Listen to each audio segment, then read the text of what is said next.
একটা নর্মাল দেখতে পেন্সিল আর একটা ডিজিটাল পেন্সিলের কাজ দেখে তোমরা অবাক হয়ে যাবে। আর এমন একটা দেশ যেখানে নৌকার মধ্যেই বাচ্চাদের স্কুল করানো হয়, আর একটা নর্মাল মোজার দাম 12 লাখ টাকা। হ্যাঁ, এটা কি করে হতে পারে বলবো সব এই ভিডিওতে। ভাই এই ভিডিও এত ইন্টারেস্টিং হবে যে তুমি ভিডিও দেখে লাইক করে চ্যানেলটাকে সাবস্ক্রাইব করেই যাবে, তো পুরো ভিডিও অবশ্যই দেখবে।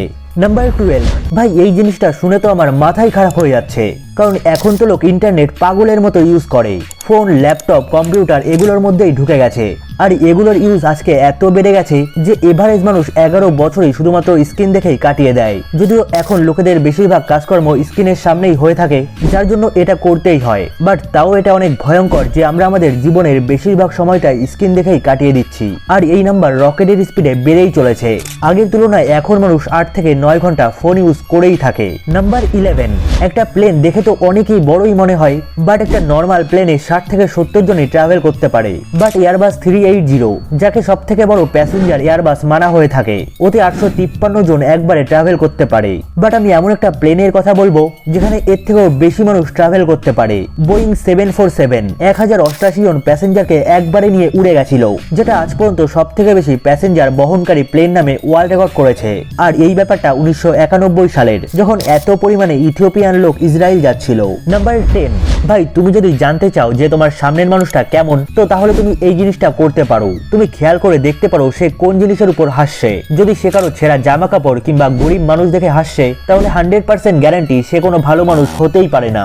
নাম্বার 9, চুরির উপর বাটপারি কাকে বলে জানো? তাহলে এটা শোনো। যেমনটা ইন্ডিয়াতে টিন্ডার কিংবা শাদি.com আছে, এমনটা আমেরিকাতে ম্যাচ.com নামে একটা অ্যাপ আছে, যেখানে তোমাকে তোমার পার্টনারের সাথে ম্যাচ করাতে হেল্প করে। বাট যে ম্যাচ.com এর ফাউন্ডার ছিল, ওর নিজের বউ ওকে ছেড়ে চলে গেছে, যাকে ও নিজেই ম্যাচ.com থেকে পেয়েছিল। নাম্বার 8, ভাই এই জিনিসটা তো তোমরা শুনেই থাকবে যে একজন মানুষের সব থেকে ইম্পর্টেন্ট জিনিস হলো খাবার, পোশাক আর তার থাকার জন্য একটা বাড়ি। বাট এমন একটা জিনিস যেটা তার থেকেও বেশি ইম্পর্টেন্ট, যেটা হলো পয়সা। আর তোমার কাছে যদি পয়সা থাকে তাহলে তুমি এগুলো এমনিতেই পেয়ে যাবে। আর তার থেকেও বেশি ইম্পর্টেন্ট হলো ভালোবাসা। আর তোমার জীবনে কেউ তোমাকে সত্যি ভালোবাসে, তাহলে তুমি চাইলে তোমার জীবনে অনেক বড় কিছুই অ্যাচিভ করতে পারো। এই জন্য তো বলে প্রত্যেকটা সাকসেসফুল মানুষের পিছনে একজন অরাতের হাত থাকে। এই কথাটা হয়তো অনেক আনলজিক্যাল, বাট এটাই সত্যি। নাম্বার 7, এই জিনিসটা হয়তো জানবে না, সোশ্যাল মিডিয়া আসার পর লোকেদের ডিভোর্স রেট কতটা বেড়ে গেছে। তুমি যদি না চাও যে সোশ্যাল মিডিয়ার জন্যই তোমার ঘর খারাপ না হয়, তাহলে এটা ভালো করে শোনো। কম্পিউটারের মাধ্যমে হিউম্যান বিহেভিয়ার দেখে একটা স্টাডি করা হয়েছিল, যেখানে পাওয়া গেছে যে লোকেরা সোশ্যাল মিডিয়া ইউজ করে তারা 11% কম হ্যাপি থাকে তাদের থেকে যারা সোশ্যাল মিডিয়া ইউজ করে না। আর এর সব থেকে শকিং জিনিসটা তো এটা যে পুরো দুনিয়াতে 3 ভাগের 1 ভাগ ডিভোর্স তো শুধুমাত্র ফেসবুকের জন্য হচ্ছে। কাপলসরা তাদের পার্টনারকে এখানেই ট্র্যাক করে নিতে পারে, আর তারা অন্যদের লাইফ দেখে নিজের সাথে কম্পেয়ার করে, যাতে তারা আরো বেশি করে আনহ্যাপি হয়ে যায়। যেরকম তোমার থেকে বেটার কাউকে দেখে তুমি তার সাথে কম্পেয়ার করতে শুরু করো, আর কম্পেয়ার করলে তুমি কখনোই খুশি থাকতে পারবে না। আর এটা সোশ্যাল মিডিয়া দেখেই লোক বেশি ইনফ্লুয়েন্স হয়ে নিজের লাইফ নিয়ে আনহ্যাপি হয়ে যায়, এতে করে তার নিজের ঘরই শ্মশানঘাট হয়ে যায়। নাম্বার 6, ভাই যদি কোনো বাঘ তোমার সামনে দাঁড়িয়ে থাকে, তখন তোমার রিয়াকশনটা কেমন হবে? বাট ওই বাঘটাই যদি ট্রেন্ড হয়, তাহলে ও তোমার কিছুই করবে না। যেমনটা সার্কাসে দেখানো হয়, যেরকম হিংস্র পশুদের দিয়ে আলাদা আলাদা জিনিস করানো হয়, মনে হয় যেন বশ করে রেখেছে। বাট সায়েন্টিস্টরা এটাকেই কাজে লাগিয়ে এমন একটা জিনিস করেছে যে কিছু মৌমাছিকে এমন করে ট্রেন করেছে যে ওরা হাওয়াতেই করোনা ভাইরাসকে ডিটেক্ট করে মেরে দেবে। ওয়াও। নাম্বার 5, ভাই তোমার কাছে যদি 80 লাখ টাকা থাকে তাহলে তুমি কি করবে? আমরা যখন ফোন কিনি তখন আমাদের মাথায় সবার ফার্স্টেই আসে ফোন কেস কেনা, বাট সেটাও 200-300। ভাই আমি তো 60 টাকার মাল কিনি, কিন্তু যখন তুমি কোম্পানির মাল কিনতে যাবে তখন সেটা একটু বেশিই পড়বে।